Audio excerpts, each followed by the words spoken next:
What's going on, you guys, and welcome back to another video. So I'm pretty sure all of you know by now that they caught Nipsey Hussle's killer, and he go by the name of Eric Holder, 29-year-old. I guess he's from LA.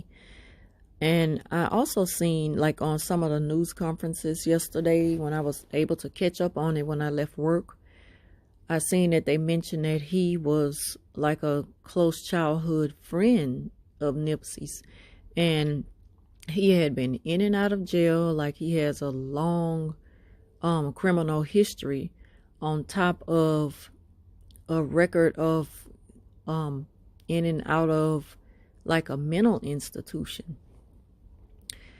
Also, they mentioned that Nipsey had offered to help him to like get on his feet, and probably just to help him like just start over fresh with his life when he got out of jail. But he probably had like didn't keep up his end of the bargain, because we all know all the good things that Nipsey planned on doing for his community and was doing for his community. Not just the store that he had in LA, but he's known for so many other things.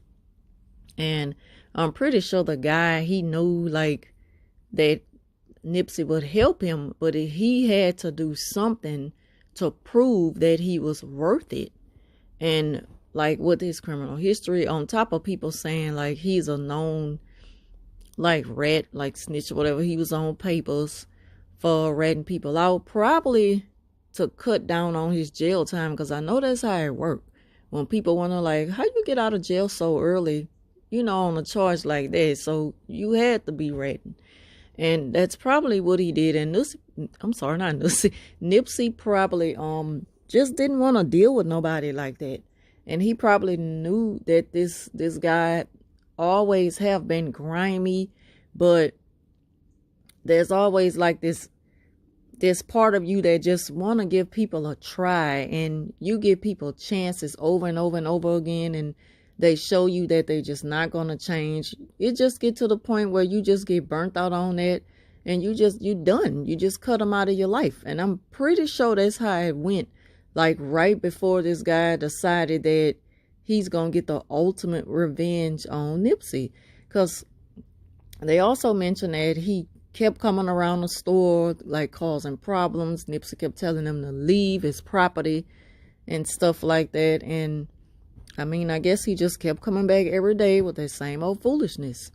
And to the point where he probably felt like embarrassed or something. Nipsey probably did something to really embarrass him. And I just kind of compared this situation like to a person who's dealing with a narcissist, a malignant narcissist, one that is like a covert narcissist who's known to be the dangerous type, like the worst type of narcissist. And this guy is like, he got so much emptiness inside of him, on top of like envy and hatred and jealousy and all of that. Like Nipsey just probably felt like, look, I just don't want to deal with you. I can't consider you a friend. Like, I'm done with you.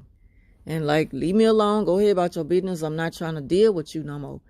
And narcissists, that's like the biggest injury to them. So they're going to do two things. They're going to just continue to, like punish you or just make your life miserable. They're going to stalk you. And I consider that stalking. If somebody tell you stop coming around them, stop coming on my property, he keep coming back, that's stalking. It's harassment. This is what narcissists do, especially the covert narcissists. And this guy, he just seemed like he wasn't going to take no for an answer. And sadly, it ended in this tragedy where he took away a really great person, somebody who did so much. And I don't know, it's just sad that he had to leave that way, like gunned down in front of so many people who love. It's just sad. I don't know. I was just in deep thought today, just thinking about that, and I say I'm gonna do a video on it to just kind of compare how narcissists, they have like a very dangerous side of them, and you just never know. Like, I don't put nothing past the narcissist who I work with. I don't put nothing past her. And another thing I want to mention right quick, just to get off the subject, but not for too long. The narcissist, she didn't come to work today. And she hasn't missed work in a super long time. And she has, at one time, she just used to always miss days of work when we were, friends or whatever. And she missed work today. But when I got up this morning for work, I was just like feeling at my best. Yesterday when I got home, I got a letter in the mail after I went and had a mammogram done last week. And I got the best news. They were like, "We're pleased to inform you that your mammogram came back negative," and just all good news. Just all good news. So, I'm ready to go to work and share this with the lady who I work with, because we was just talking about that last week and stuff. And I haven't been like worrying and, wondering what my results are going to be. But, that's just the best feeling right there. Just to know that it's all good.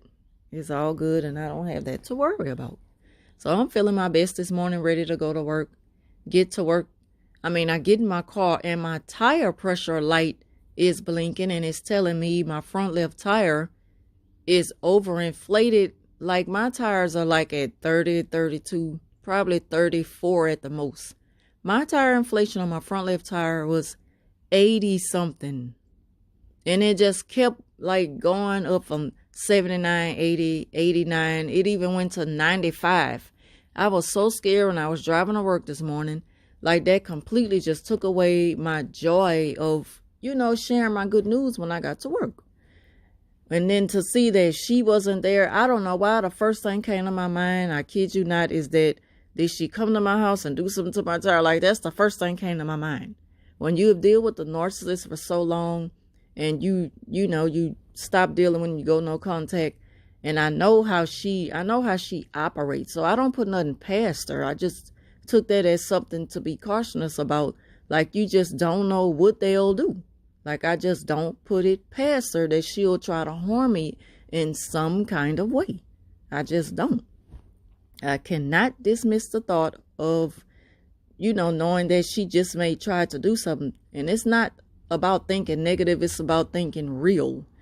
And so anyway, I didn't want to get off the subject too much about that, but I just wanted to make this quick video on that. And they caught Nipsey's killer. And so leave your comments down below, let me know what you think, and I'll talk to you soon.